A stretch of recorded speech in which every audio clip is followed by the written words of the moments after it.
All right, we are diving into Climate Solutions Week. And I'm Melissa Everett, the Executive Director of Sustainable Hudson Valley.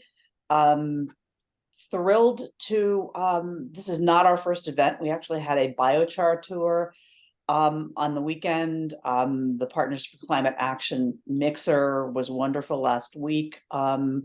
We've been on the radio a bunch. So needless to say, we hope that Hudson Valley Climate Solutions Week will be a springboard, that it's not, one-off events for the sake of events or so 10 years ago, but we really have seen people coming together with a new sense of urgency and conviction. And so this is to get all of us more on kind of a common path for the work that we need to do.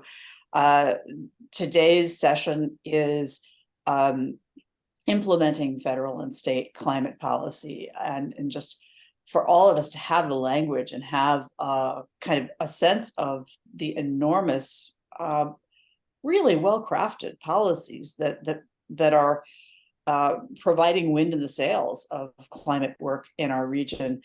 We have Tim Wiedemann, who describes himself as a passionate public servant. Currently, he's channeling that passion into very full-time work for the Hudson Valley as Director of Economic Development for Congressman Pat Ryan. He recently took that position after 7 years as Director of Economic Development for Ulster County, and before that, a wide-ranging career in local and county government and land preservation, local economic development, government operations, and he always manages to look chilled. Lisa Marshall is Advocacy and Organizing Director at New Yorkers for Clean Power. She joined that team after serving as Program Director for Heat Smart Tompkins, New York's first and most successful clean heating and cooling community program. She's been a community organizer with Mothers Out Front, with projects including a multi-state Beyond Gas campaign. She's been at the forefront of advocacy with the master's degree in biogeochemistry, and she got involved in climate policy after moving to New York's Southern Tier and buying a home that was leased to a gas company. Juan Pablo Velez, I'm a fan of all of you, I just have to say. Juan Pablo is Executive Director at Win Climate, a think tank that provides data and communications tools to help advocates pass state level climate policies. They're data scientists, economists, and energy modelers looking to bring data expertise and fact-based insight into state level climate policy. And he's a former engineer at Spotify, and has been, I've seen him in action in Columbia County, combining really sophisticated data analysis with the most wonderful plain English communication. So I think we've got a pretty high-powered panel. I'm very excited, and we're going to just, without further ado, turn it over to Tim to get us going on the federal picture. Great, thank you, Melissa. Can everybody hear me? Good. So next challenge is going to be sharing my screen. You can see that my camera for some reason isn't working, so you don't get to look at my Monday morning mug, and that's maybe better for everyone. But let me get my slide deck up here. Can folks see the title slide? Not seeing it yet. If you want to send it quickly to one of us, we can try a plan B. Let me try one more time. Hold on. Okay.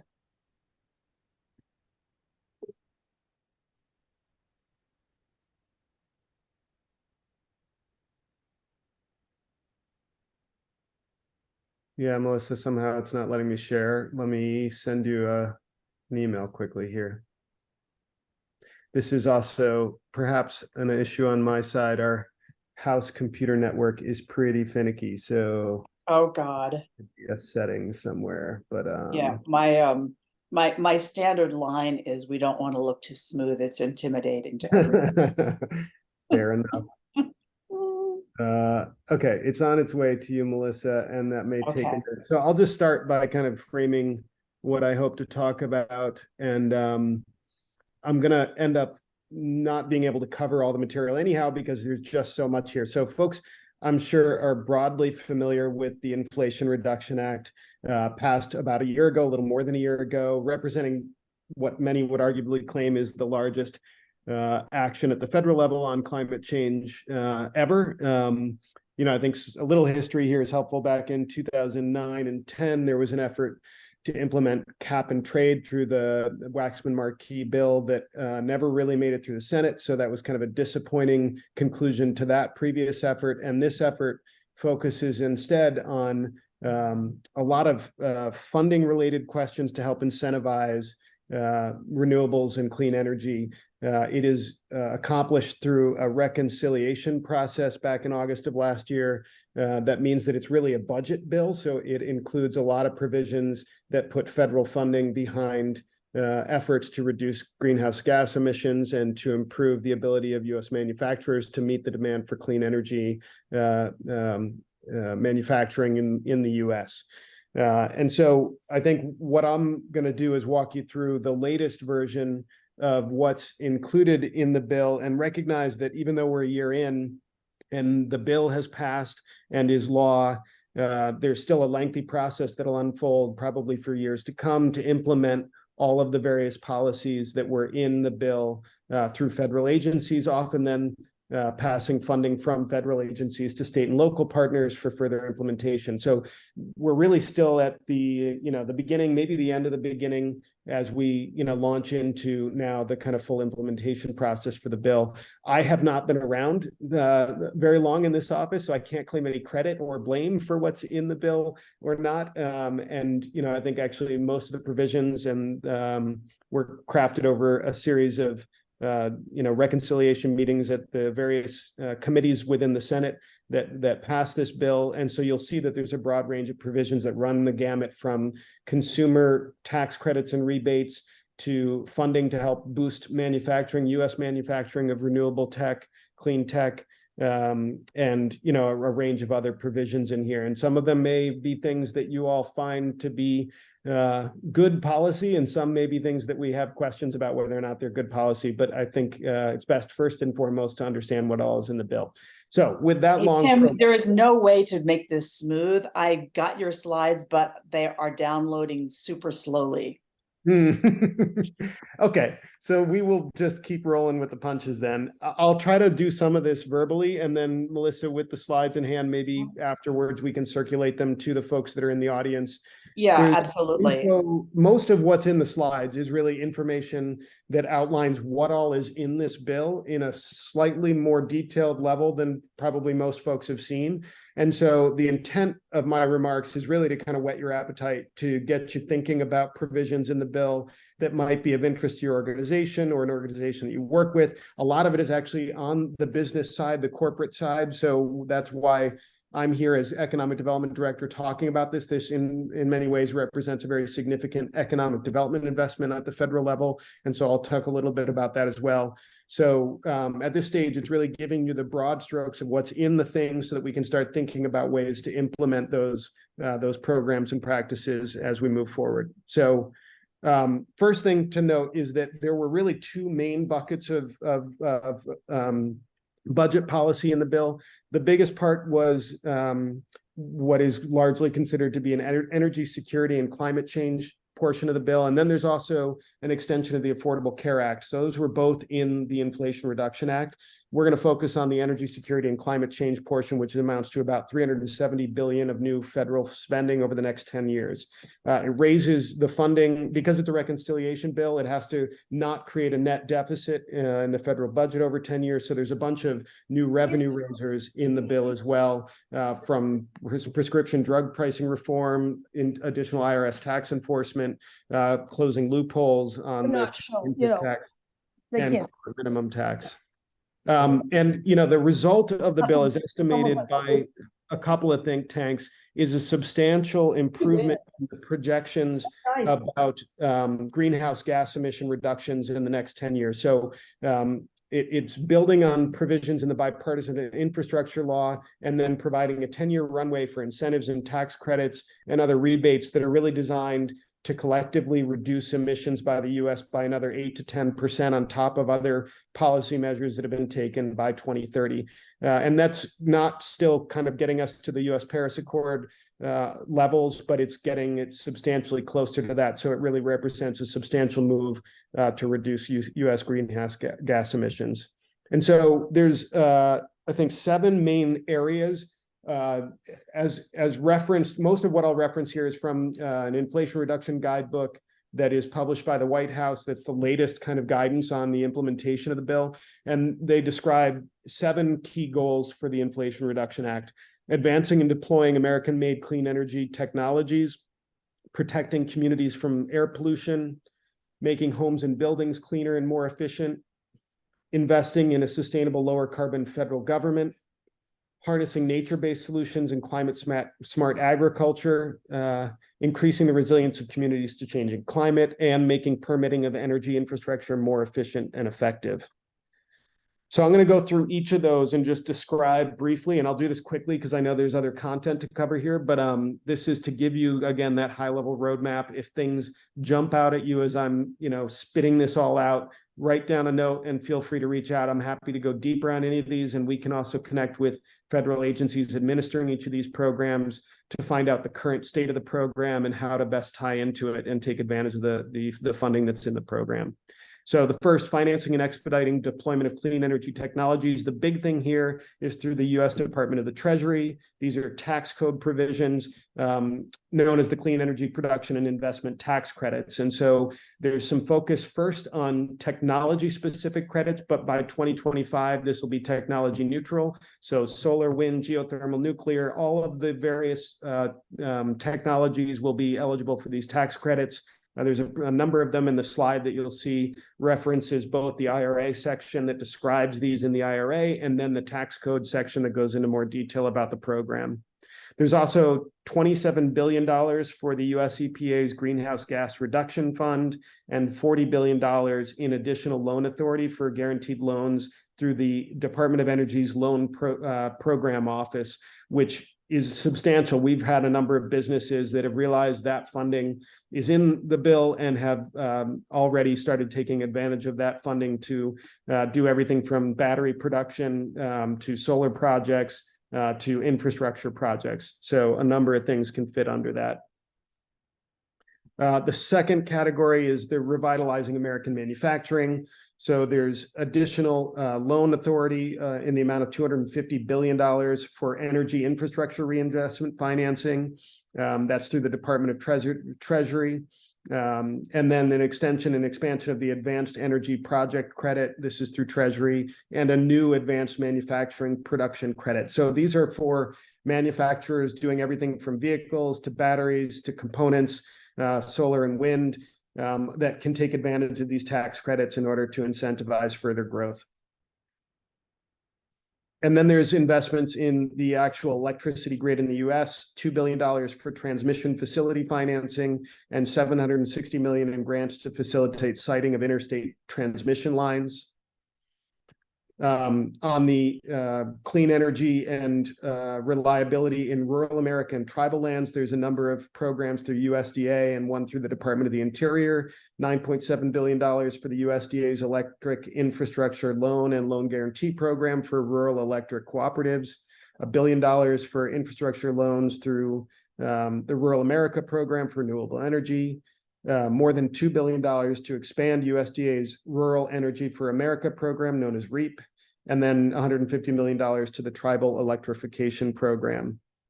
Then there's a whole set of incentives around clean vehicles.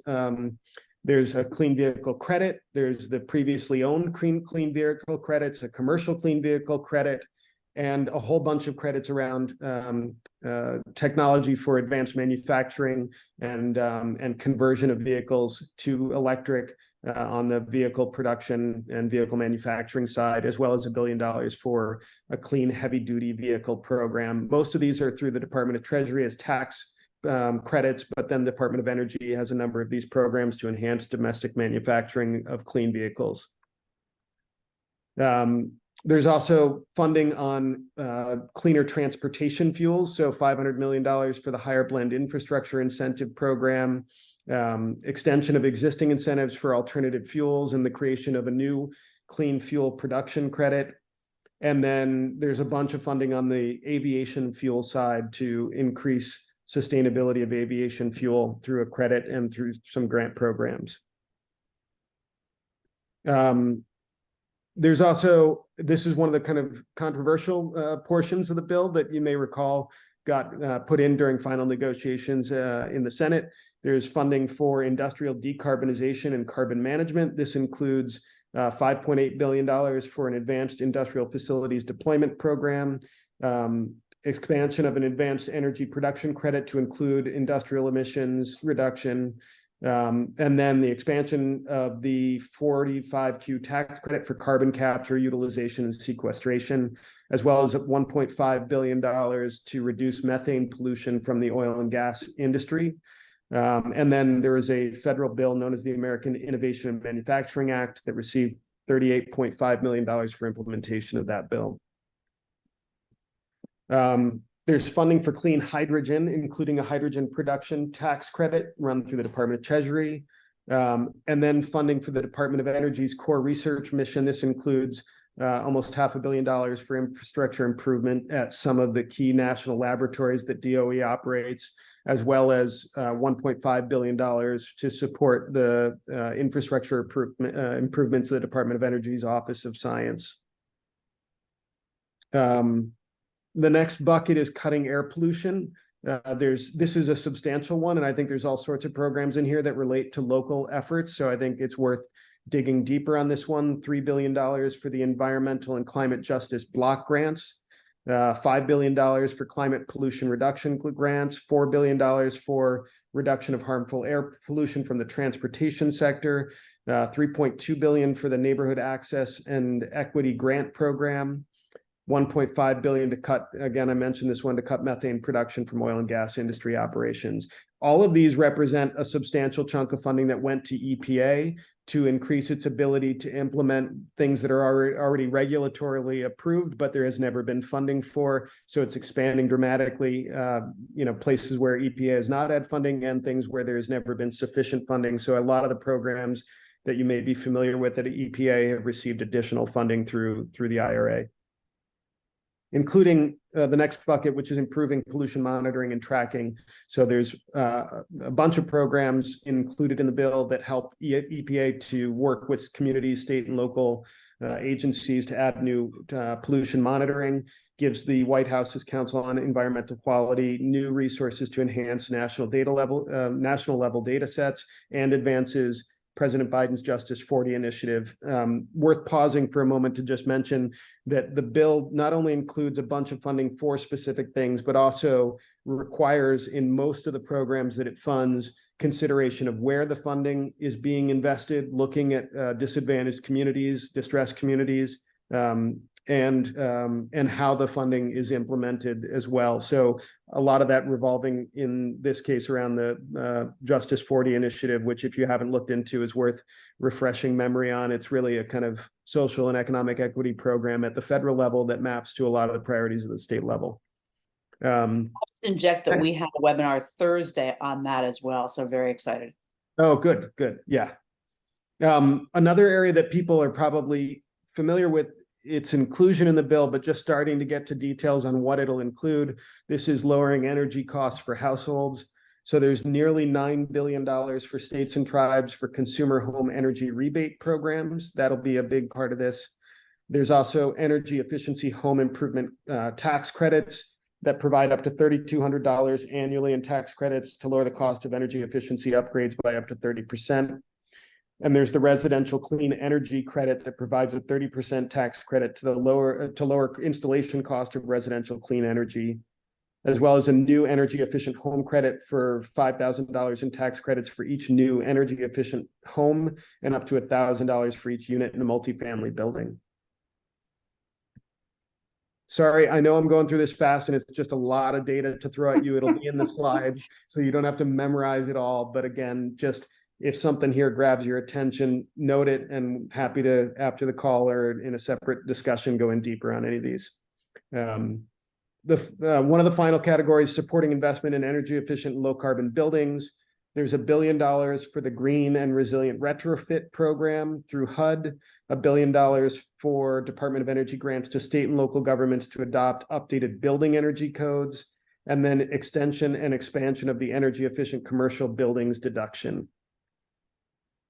On the federal operations side, there's investments to create more sustainable, lower carbon federal government, including funding for the U.S. Postal Service Clean Fleet Program, and a series of bills or portions of the bill are about environmental product declaration and labeling for construction materials to get more transparency on embodied carbon in these materials, and then funding for federal projects to procure those lower embodied carbon building materials, even if marginal costs are higher, so that it can incentivize demand, create demand for those building materials.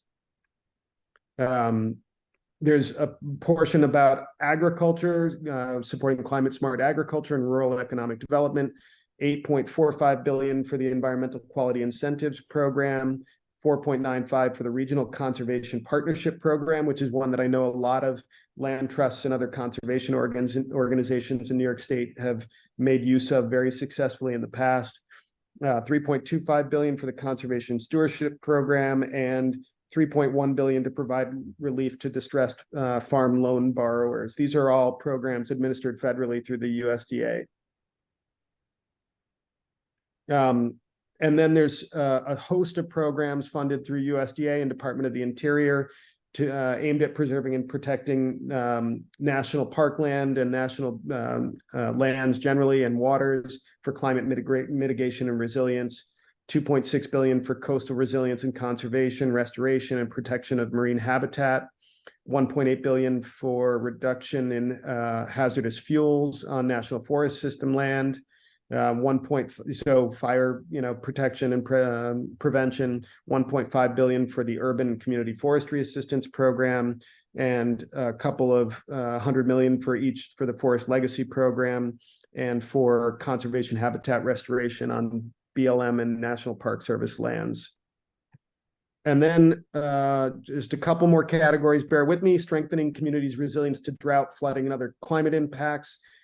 There's funding for the Department of Interior. Mainly these are focused out west, where Department of Interior and BLM are larger landowners, but there's 4 billion for reclamation projects in the Colorado River Basin, 500 million for disadvantaged communities to provide domestic water supplies to their community, and then 235 million for tribal climate resilience efforts. And the final two categories, improving climate and science weather forecasting, combined got about $500 million, and making permitting of energy infrastructure more efficient, received about $1 billion through a variety of federal agencies. So I've spit out way too much information, but the slide includes a link to the full guidebook that describes in great detail each of these funding programs. And there's also a really good living guidebook on the White House Climate and Energy page that has a regularly updated list of all of the details, including authorizing legislation, regulatory sections of code that describe how each of these programs work in kind of a clickable format. You can dive deeply on each topic that might be of interest. And part of the plug here is for our office in the Congressman's office.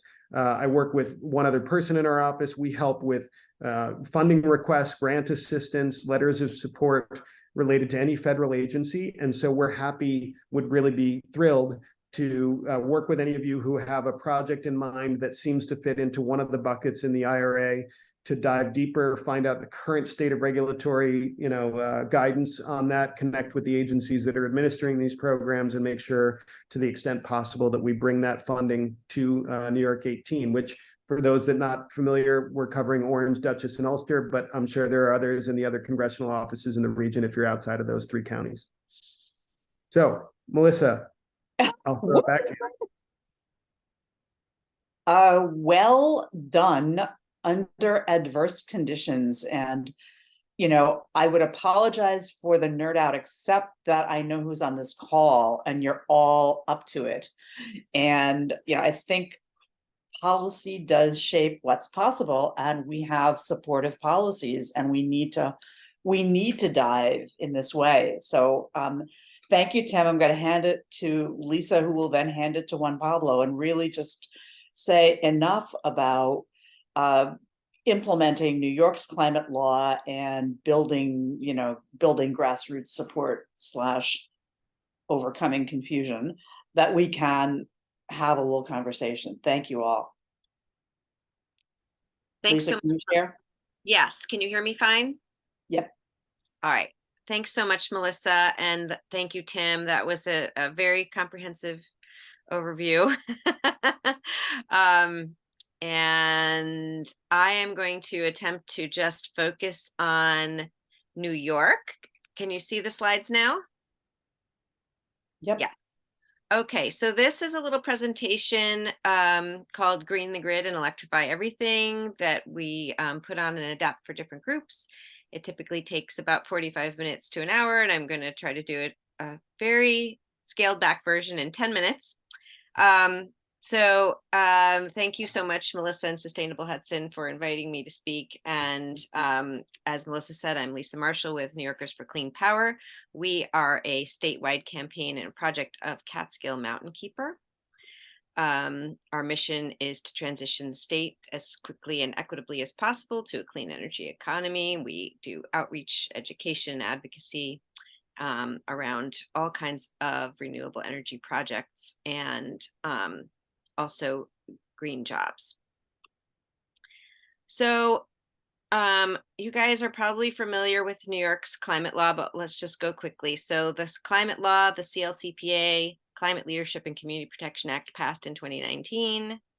Then a Climate Action Council was pulled together that was charged with making a plan, a scoping plan. We call it the Climate Action Plan.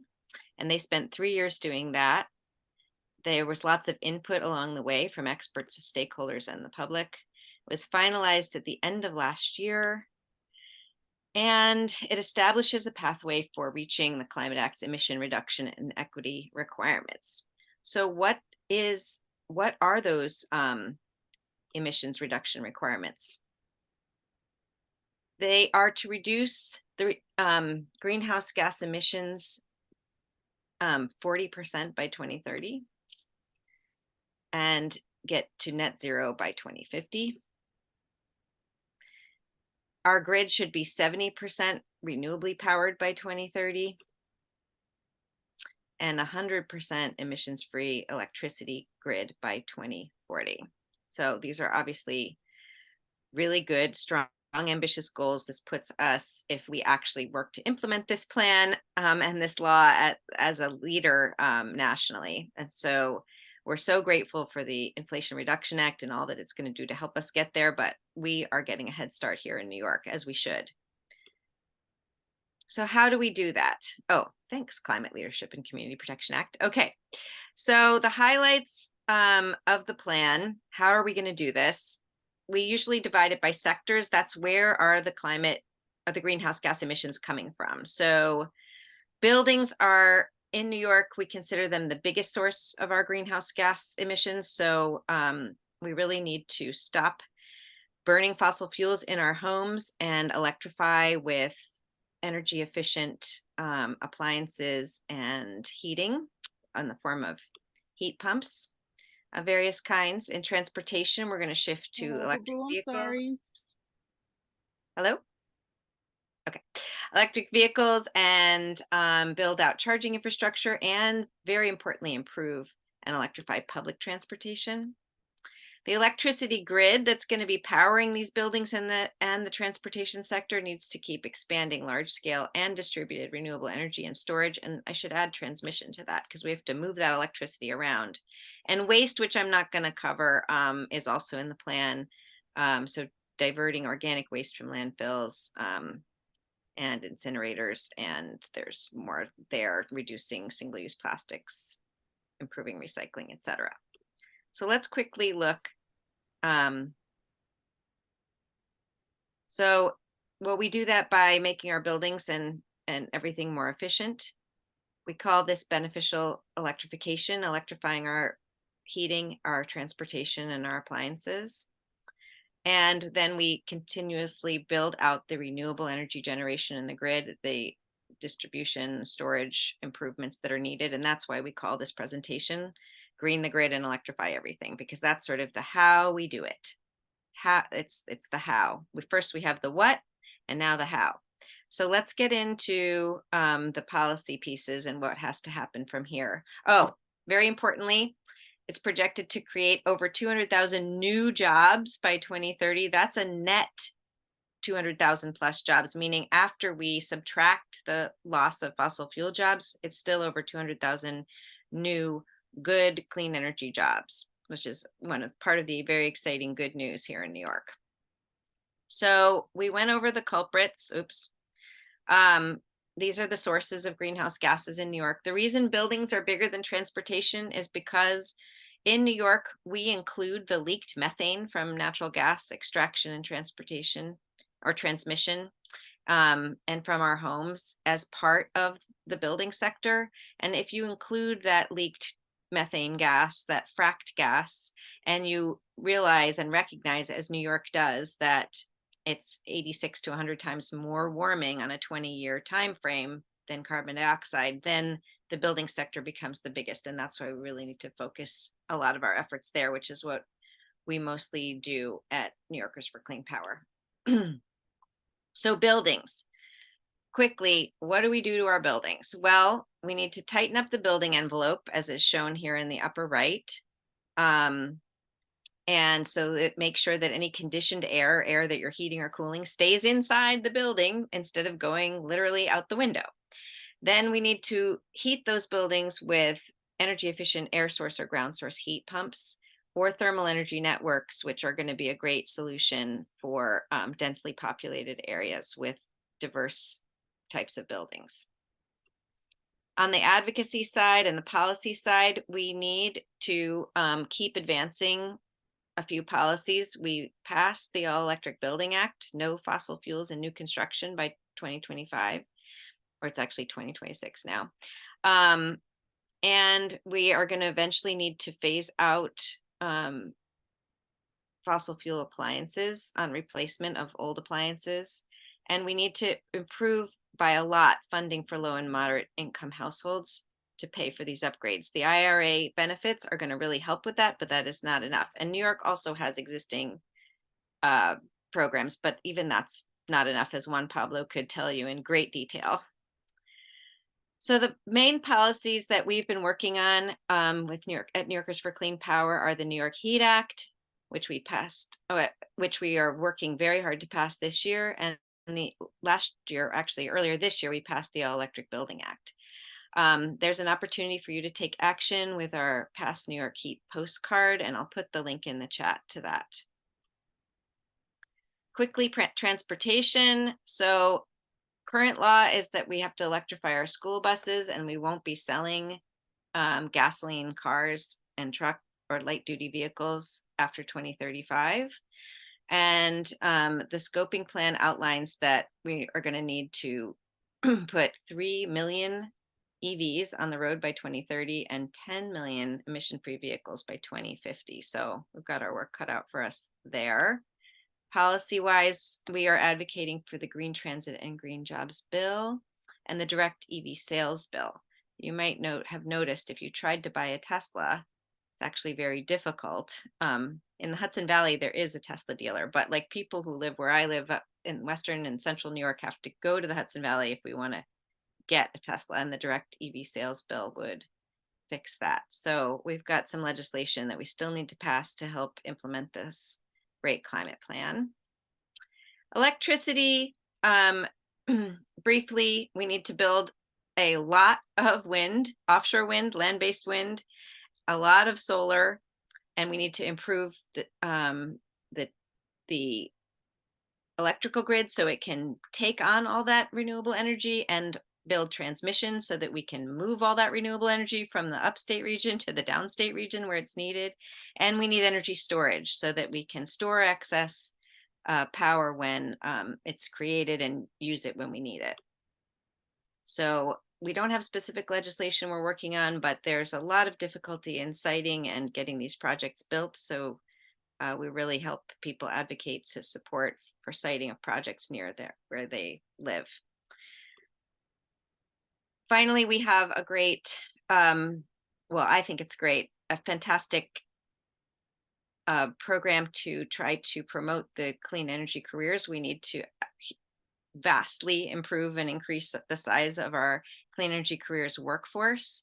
And we have a website, and we're doing a whole bunch of events around the state around that. And I'll put links in the chat so that you can connect with that initiative. In the Hudson Valley, we are planning with Sustainable Westchester an event in January, early January. And we have an event in Binghamton next week. We also have an event for Climate Week NYC tomorrow, and you can join by Zoom or in person, and I'm going to put the link to that in the chat. So we just really want to urge you to get involved at the personal level, join our mailing list, the community level, very important, and municipal level, and at the state level with this advocacy, because without people getting involved, these things just don't move forward on their own. A quick reminder that change can happen fast. This is the USA, where we're the go, go, go nation, where we've done amazing things in the past. So we love to show these two pictures of Fifth Avenue in Manhattan in 1900, where there's all these horse and carriages and one car, and then 13 years later, where there's all these cars and one horse and carriage. We can do that with our heating, our cooling, and our transportation here in New York now, and we must figure out a way to do that. Thank you so much for having me. I'm happy to answer questions after Juan Pablo goes, and I will now turn it over to my dear friend Juan Pablo for his Yes, words. let's power through this. And I do see a question from Simon in the chat that we can start with then.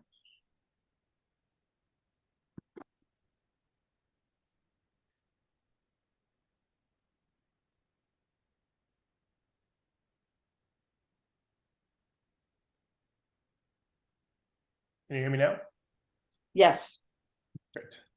Hi, everybody. I'm the executive director of a think tank called Win Climate. As Melissa said, we're a data-driven think tank that helps the climate movement win the states. And I'm just going to give you kind of a data-driven perspective on what Lisa just covered. So these are all the colorful wedges you see on the left there are where the carbon pollution cuts will come from. So over half of all the carbon pollution we have to get rid of on our way to net zero will come from basically the process that Lisa just talked about. So electrify the buildings, electrify the transportation, and then power all shut down all the natural gas plants and power everything with emission-free power, mostly renewables. Then there's another category that doesn't get enough love, which is preventing leaks of greenhouse gases. So a little known fact that fridges and air conditioning units at the end of life can leak the refrigerants, and that is a pretty potent greenhouse gas. So we have to stop that from happening. And then there are methane leaks from landfills and wastewater treatment plants. And also from all the pipes that bring the methane to our homes and power plants to burn to make heat and electricity. So all that has to get dealt with. It's probably more than this, by the way, because we don't measure this very well. And then to get to zero, we have to decarbonize industry, which is that little 6%. We have to stop all the cows from burping, because that's where most of the agricultural emissions come from in New York State. And then we have to pull a bunch of carbon out of the air to get to zero, mostly by planting trees. That's the last 21%. So this is sort of by the numbers, what Lisa talked about and the rest of what we have to do to get to zero. Okay, I'm going to drill in on buildings because that's probably the hardest sector to decarbonize, since there's 5 billion buildings and all of them have to be weatherized, or most of them, and almost all of them have to be electrified in their heating. So that's the biggest challenge, and let's see the speed and scale at which we need to do that. So this chart here is how quickly we need to reduce the carbon pollution from buildings specifically. So it's like that red wedge on the left, how quickly it needs to shrink. So what you see is it needs to go to almost zero, and it needs to do that very quickly, like in the next 30 years or so. And most of this pollution comes from just our water heaters and how we heat our spaces with boilers and furnaces, and the rest comes from lights, appliances, and air conditioning. So a lot of people think, oh, I'm gonna fight climate in my home. I should get more electrically efficient appliances. That's really not where the action is for the most part. Okay, so the first thing we're going to do to tackle this 31% of carbon pollution is we're going to do weatherization. So this is, for folks who don't know that term, this is, if your house is old, it'll probably be like Swiss cheese, and that's going to leach away all your heat. So you got to plug those leaks through air sealing, and then you got to insulate the walls in the attic. And business as usual, like if we don't do further policy, basically subsidizing this to make it cheaper for folks to do it, what you see here is the building stock of New York State. So there is I guess over 7 million. These are housing units. So this includes apartments as separate things. So, a single family home is one housing unit, and an apartment unit is another one. Anyway, so if you look at how this stuff will evolve over time, only about 15% of all the units out there will end up being weatherized by 2050 if we don't do anything additional. But instead, in order to decarbonize at the rate that you see up top, we need to do this. So we need to decarbonize weatherize almost all housing units in the whole state by 2050. And if you look at 2030, 25% of them have to be done in the next 7 years. So in the next 7 years, 1 in 4 apartments and homes has to be weatherized to hit that decarbonization pathway. So that's kind of how fast we're talking about. And we did pass this All Electric Buildings Act, which was this incredible feat. We became the first state in the country to require that all new construction be all electric. However, the tough thing is that won't help us that much to hit this goal. That's right. This is actually not for all electric. This is for building codes, right? So what can you do? You can require that all new buildings just have better insulation and have tighter envelopes from the get-go. And we did that 2 years ago by passing a building codes law. The problem is that 95% or so of the buildings that will exist in 2050 have already been built. That's what you see at the bottom there. The vast majority of what will be around is already built in blue, and then the red is how much we expect to be built. So it'll help us a little bit, but really we got to go back and insulate and air seal a whole bunch of stuff. Now let's look at heating, right? So the yellow, we're looking at the same thing. So these are all the housing units in the state, how they're evolving over time. Yellow is, are they heated by fossil fuels, either a boiler or a furnace? And then the bottom is what the state thinks will happen with heat pumps over time. So I think this is actually very conservative and probably wrong. It's saying that we'll have no more heat pumps in 2050 than we have today. That's almost certainly not true, because they'll come down in price, and the IRA is subsidizing them, as Tim walked us through. But either way, this is what we have to get to. So almost complete electrification of all the apartments and buildings in the state in the next 30 years. And similar story here, 1 in 4 of those units have to be electrified by 2030. And the All Electric Building Act, even though it's great and I fought for it and we needed to do it, doesn't actually help you that much to get here, because again, most of what's been built has been built already. And so the trick here is make heat pumps way cheaper by subsidizing them, and then at some point just requiring that they be installed at the end of life of a boiler or furnace. Because even if they were free, you'd always have people who wouldn't do it because they like what they're familiar with. So that's just to give you a sense of the scale.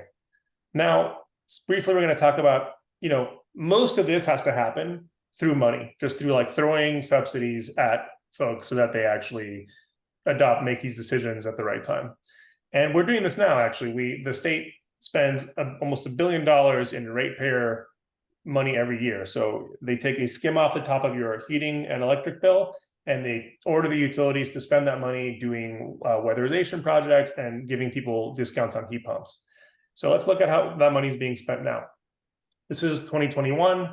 about $650 million were spent on energy efficiency overall in 2021 by a combination of the utilities and also NYSERDA, which is our basically State Department of Energy. So the good things are the gray, 27% of all that money was spent on heat pumps. Another 15% was spent on, that's the green, was spent on building envelopes, so weatherization. And then the rest of what you see is not good. So the brown is basically that they helped give people new fossil gas boilers and furnaces. So we've spent hundreds of millions of dollars subsidizing fossil fuel infrastructure in people's homes with your electric bill. And $1 in $3 that was spent giving people LED light bulbs. Even though the feds have now required that all new light bulbs be LED, and also like it's 2023. Like we need to like get to the real stuff, which is heat pumps and weatherization, and not be spending literally hundreds of millions of dollars every year on giving people cheaper light bulbs. So that's how the money has been arguably misspent to date. Right now, the government, the state is looking at this, and they know that there are problems, and they're looking to overhaul all this stuff. But just to give you a sense of, so this is how much money we're spending now and what we're spending it on. And again, just to long story short, we need all of this to be gray for heat pumps and green for envelopes, and we need to get rid of the brown and the yellow. And this is, so now this is looking at the same thing we were just looking at before, except on its side now. And what this is saying is, of the $650 million that we spent, only about 280 million were spent on the right things, which is to say weatherization and heat pumps. That was the, and then what's in red was money that was misspent. Now, according to my like pretty rough analysis, this is sort of back of the envelope. This is how much we need to spend in by 2024. So total spending needs to go up to about $1 billion. Between 700 in this year, the amount we need to spend between 770 million and 1.1 billion on electrification and weatherization. The gray is just because there's some uncertainty, so I'm giving you sort of the uncertainty. By next year, it needs to be between 1 and 1.7 billion, and then this is what happens by 2030. We need to go up to between $4.5 and almost $7 billion a year in subsidies in order to get enough heat pumps and weatherization projects happening every year that we can slowly turn over the whole building stock by 2050. So we need to get up to this level of spending by 2030 and then probably hold it for the next 2 decades, because weatherization will never get cheaper. It's almost entirely labor costs. And if anything, we want it to get more expensive so those jobs become better. Heat pumps may get cheaper, at least the cost of the units themselves. But even so, right now, it's like very few people install heat pumps still in New York State. So we need to subsidize it so that it picks up sooner. So just to give you a sense of the speed and scale, and the state has already said they're not going to spend more than $1 billion a year on this through 2030. So there's a pretty dramatic difference between what is necessary and what they say they're willing to fund. And of course, what they're doing is saying, oh, don't worry, we have a lot of money coming from the feds, which is sort of true, but sort of not true. So the amount of money that is going to low income weatherization heat pumps, that was one of the programs Tim talked about, is only $300 million, and it happens one time. So we're going to get $300 million once for LMI, weatherization, and heat pumps, whereas we're spending $1 billion every year and wasting half of it currently, just to give you a sense of proportion. Now, where the big money will hopefully come in is in market rate weatherization and heat pumps, because that stuff is all tax credits, and it's what's called uncapped, which means there's not like a budget for it. It's literally like if you claim it, the IRS has to give you a refund on it. So what we hope is that non-LMI folks will adopt that stuff super aggressively, and that will help fill in part of the $7 billion in subsidies that we need. But nobody knows quite how popular the program will be. But at the very least, it is uncapped, at least for the next 10 years. Okay. You know what? I hate to do this, but this has been so stimulating and so substantive, and we're at 8 minutes. And what I'm hearing, if you want to wrap up in a minute or so, but what I'm hearing you really lay out the numbers that have to be achieved and an advocacy agenda ahead. I'm hearing really from what all three presenters have said, two things. One, that there's a tremendous amount of money rolling right now, that it's worth our while to understand very well. And two, that the game is not over. And one of the things that I love about Win Climate, Juan Pablo, is that you combine this crazy detail with really plain English. And you've been in the trenches in upstate New York, really dealing with public confusion and advocacy. So I wonder if you could just maybe help us pivot to a little conversation with thoughts about how we get this message out there. Well, this makes me somewhat unpopular, but I think there are real limits to how much public education climate advocates can really do. Not because it's not worth doing, it's just there's a lot of people out there. And so I think the important thing is making the subsidies big enough that then you get a whole bunch of contractors who are excited to do the education for you and to do the marketing for you, because we'll just never, I mean, arguably the government should also be doing some of the public education, but so basically my take is that I think a lot of the public education will come given how much money is sloshing around. That's not to say that there's not work to do. I mean, there's work to do in clarifying some of these things, but most folks aren't interested in all these graphs. They just want to know, they want it to be easy, and they want it to make sure that it saves them money in the end. So I would think more about how to start a business that actually does that for folks and employs people, because I think that's where the engine of actually educating household by household will come from. Great, thank you. And I just want to mention that Simon Strauss is on the call, and his Mid-Hudson Energy Transition is going to be doing a webinar tomorrow on a way of delivering electric power that can also bundle in building efficiency and funding and reach out to communities. So look at hbclimatesolutionsweek.org for that. Every one of you could have so much more to say. I'm really sorry to have to jump in, but I want to ask Lisa, just, if there's any quick summary of your, where we're at, where we need to get in implementing the climate law.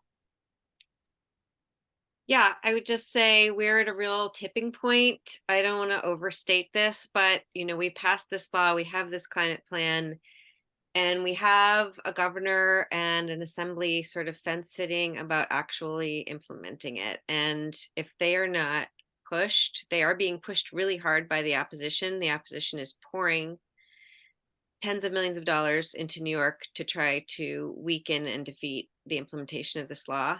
So if we do not use our grassroots voices to push back and force the other side, we're going to just end up with an impotent law, and they will know that they succeeded in New York, and that means that they can succeed anywhere in the country. I think that's a very dangerous place to be. It's an exciting place to be, right? But it's a very dangerous place to be. So it's really time for people to roll up their sleeves and get involved in implementation. Great. I'm fond of saying there are three things that could happen with the climate law in New York and federally. One is it could roll over us. Two is it could fall apart. And three is we can shape it the way we want, both the policy and the implementation to be. I see a question, I think it's a Tim question. Climate Change Superfund Act and other potential sources of funding via bills. I'd have to do some research. I'm not familiar enough with that. Oh, if you want to, Nicole, throw that into the chat.